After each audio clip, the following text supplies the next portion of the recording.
She stood in the corner of the gilded ballroom, a glass of champagne untouched in her hand, watching her husband of nearly 2 years stare past her as though she were made of mist. His gaze was fixed on the far doorway where Lady Seraphina Montclair had just arrived, golden and laughing, draped in sapphire silk that caught every candle flame. The Duke of Ashford did not move, but something in his stillness sharpened, as if the very air had changed its charge. Alara Vance, his wife, his duchess, felt herself vanish a little more. The whispers did not even bother to lower themselves tonight. Poor dear, he never even looks at her, still pinning for the one who got away. She did not flinch. She had learned to let the words pass through her, though each one left a small, invisible wound. She took a sip of the warm champagne and smiled politely at a woman who offered her a pitying glance. The music played on. Her husband did not seek her out. The ride back to Thornwood Hall was silent, the carriage wheels grinding over wet cobblestones. Alexander sat across from her, his profile carved in shadow, a faint line between his brows. He had spoken perhaps 6 words to her all evening. Alara studied the stitching on her gloves and remembered a time, before the wedding, when she had foolishly believed that patience and gentle affection could soften even the coldest heart. She had imagined quiet evenings by the fire, a slow unfolding of trust, perhaps even love. She had been so very young that morning, standing at the altar in her ivory gown, her fingers trembling as he slid the ring onto her hand without once meeting her eyes. That night he had escorted her to her chambers, bowed stiffly, and left her alone. He had never once visited her room since. Their marriage was a piece of parchment, a binding contract, nothing more. She had tried. Oh, how she had tried. In the early months she had arranged for his favorite dishes to be served, had learned the names of every tenant on the estate so she might speak to him of their concerns, had worn the deep green gown his housekeeper mentioned he admired. He had nodded, thanked her politely, and withdrawn to his study where the portrait of Lady Seraphina still hung, a secret she was never meant to find. She had stumbled upon it one afternoon while searching for a book, the painted eyes laughing down at her with intimate triumph. She had closed the door quietly and never entered that room again. Still, she tried. She wrote him small notes, left flowers on his desk, once even dared to touch his arm during a walk through the gardens. He had stiffened as if burned, and she had never tried again. Slowly, the hope curdled into something heavy and still. The turning point came on a rain-swept Tuesday, 3 months before the ball. Alara had risen early to speak with the cook about a special dinner, a quiet celebration for the 2nd anniversary of their wedding.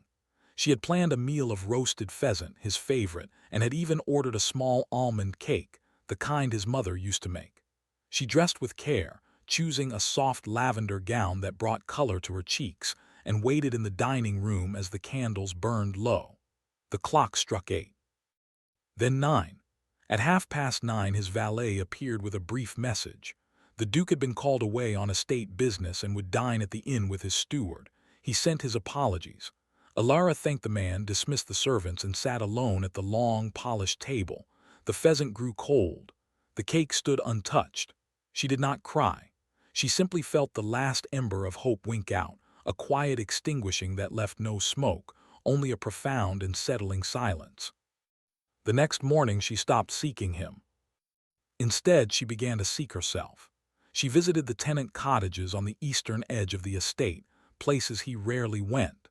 She sat with old Widow Harlow and listened to her tales of a hard winter, arranged for extra firewood, held the woman's wrinkled hand. She read to the children in the village school, her voice soft and steady, and helped the vicar organize a fund for a new roof on the parish hall. She began to walk the meadows alone, learning the names of wildflowers, sketching them in a small leather journal she kept hidden in her pocket. She laughed more easily with the servants, learned their stories, earned their loyalty. Her cheeks gained color, her step a new lightness, though her eyes held a careful distance whenever her husband's name was mentioned. At meals she was polite, attentive, but the eager questions and hopeful pauses had vanished. She answered in gentle monosyllables and excused herself early. The Duke, absorbed in his own brooding, did not notice at first. Lonely men rarely see beyond their own shadows. Lord Theodore Pembroke, the new land steward, noticed.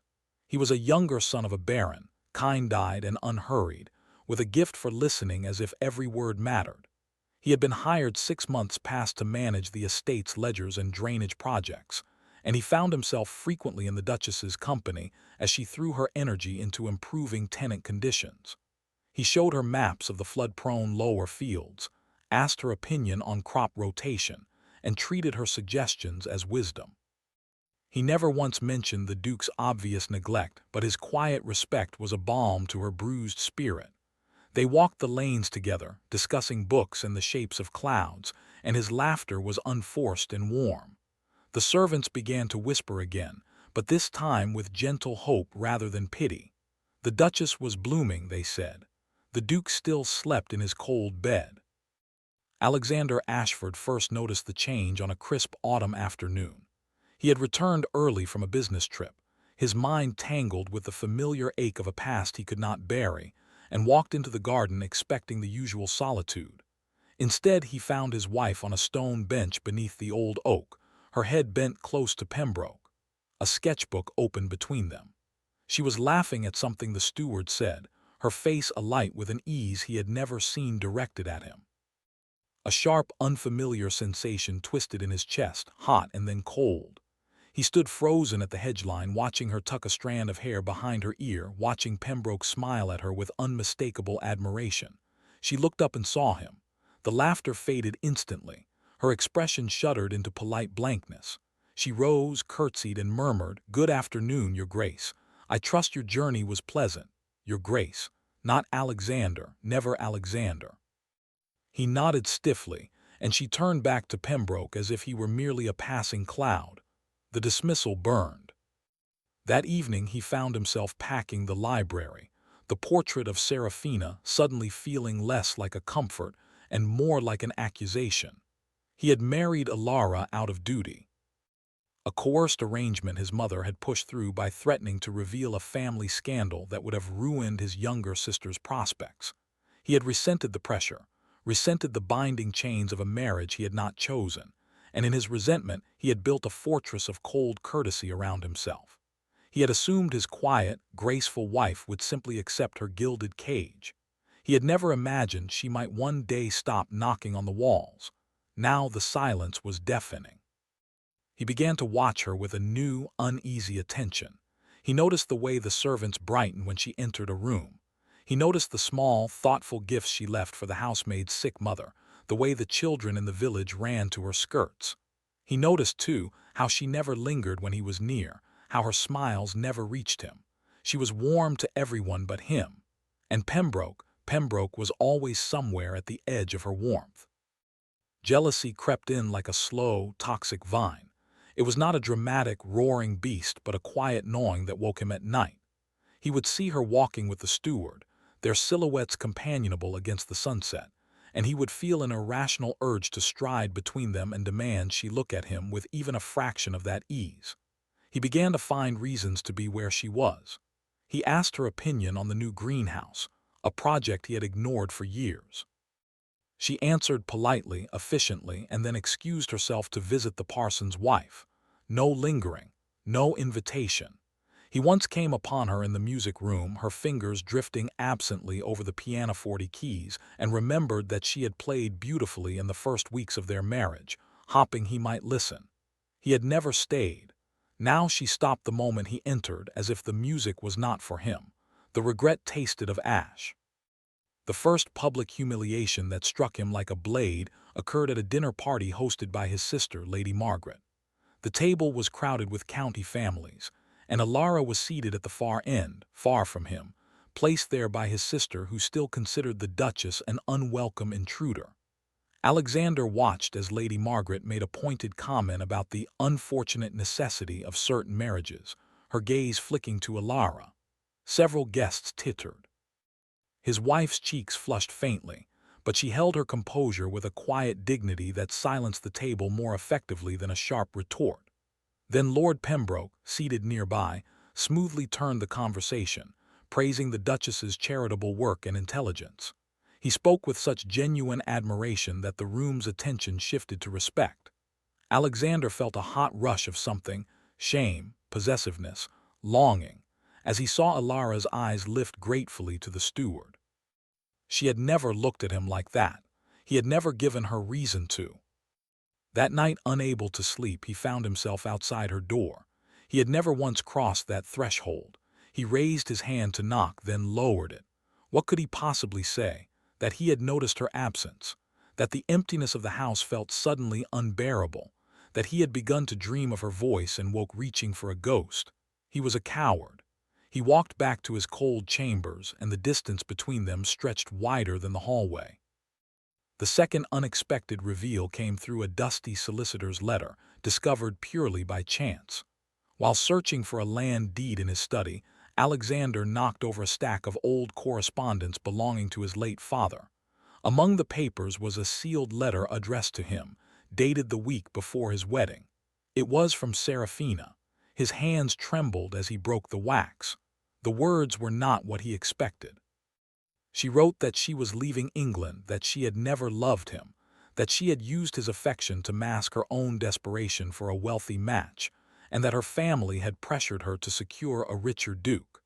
She apologized for the pain and begged him not to waste his heart on a woman who could not return it.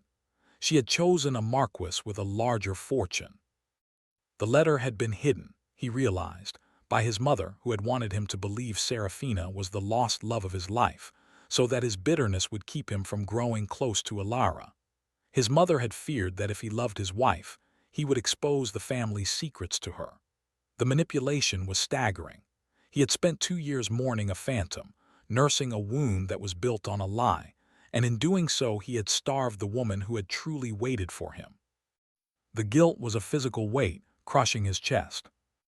He sought her out immediately, the letter crumpled in his fist, only to find her in the morning room with a tea tray, speaking softly with the housekeeper about the upcoming harvest festival.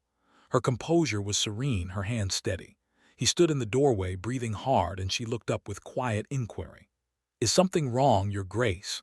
The formal title felt like a slap. He opened his mouth, but the words were a tangled mess. Before he could speak, a footman arrived with an urgent message. A carriage accident on the North Road. The Duchess's maid had been traveling to the village and was badly injured. Alara's face went pale, and she was on her feet instantly, calling for her cloak, all thoughts of his confession swallowed by immediate action. He watched her take charge, dispatching riders for the physician, arranging a room for the injured girl, her voice calm and authoritative. She had become a woman of quiet, unshakable strength, and he had missed the transformation entirely. The fear of loss came not through a rival but through a fever. A week after the carriage accident, Alara fell ill. She had spent days nursing her maid through a dangerous infection, refusing to rest, and the sickness crept into her own lungs with vicious speed. The physician's face was grim. Alexander, for the first time in his life, felt terror so absolute it unmade him. He abandoned all pretense of duty and distance. He sat by her bed through the long nights, holding her burning hand, listening to her ragged breathing, whispering words he had never dared to speak aloud. Her name became a prayer. He told her about the letter, about his mother's cruelty, about the portrait he had burned the day he learned the truth. He begged her to fight, to come back to him, to give him a chance to earn what he had so recklessly thrown away. She did not stir. Her face was pale as parchment, her body fragile beneath the covers. He did not leave her side. Servants brought him food he did not eat. Lord Pembroke, white-faced, waited in the hall and did not challenge the Duke's right to be there. The entire household held its breath. On the 4th night, when the fever broke, Alara opened her eyes and saw him. His head was bowed against the edge of her mattress, his dark hair disheveled, his shoulders shaking with silent tears. She was too weak to speak, but she moved her fingers feebly against his. He looked up, his gray eyes red-rimmed and raw, and the mask of the cold Duke of Ashford was utterly gone. He was just a man, terrified and in love. "You stayed," she whispered, her voice a thread. He pressed her hand to his lips and could not answer for a long moment. Then hoarsely, "I will stay forever if you let me." The healing was slow, but it was a healing of more than the body. In the weeks that followed, Alexander became a different man. He brought her tea himself, read to her from the books she loved, and sat patiently while she regained her strength. He spoke, finally, of everything. The arranged marriage, his bitter resentment, his mother's schemes, the wasted years. He told her about the hidden letter and the portrait he had thrown into the fire. He told her he had been a fool, blind and arrogant, and that he understood if she could never forgive him. Alara listened, her heart a complicated tapestry of old pain and new hope. She did not pretend it was simple. "You made me invisible," she said quietly one afternoon, her gaze steady on the garden outside the window. "I nearly disappeared." He flinched as if struck, but he did not defend himself. He simply knelt beside her chair, took her hand and laid it against his cheek. "Then let me spend the rest of my life seeing you, truly seeing you, until you believe you are the very center of everything." And he did. It was not a swift, dramatic transformation, but a slow, deliberate rebuilding. He began to join her on her visits to the tenants. He asked for her opinions on estate matters and listened with genuine attention. He sent Lord Pembroke a sincere letter of thanks for his friendship to the Duchess, and then quietly found the man a position managing a neighboring estate, a promotion that removed the source of jealousy but honored the steward's kindness.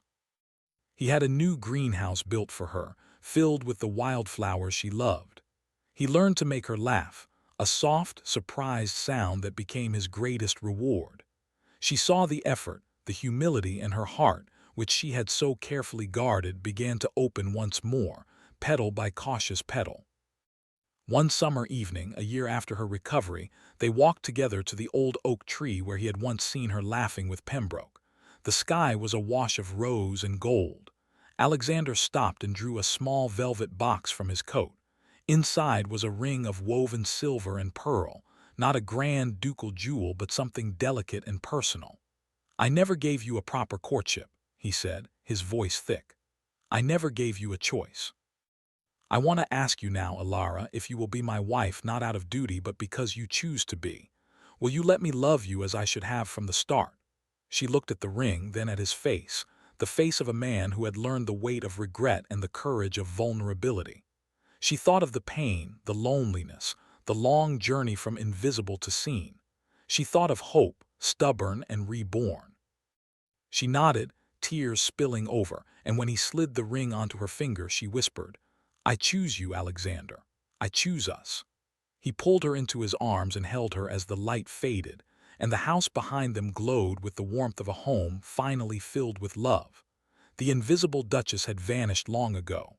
In her place stood a woman who had walked through the fire and found, on the other side, a man who would never let her go.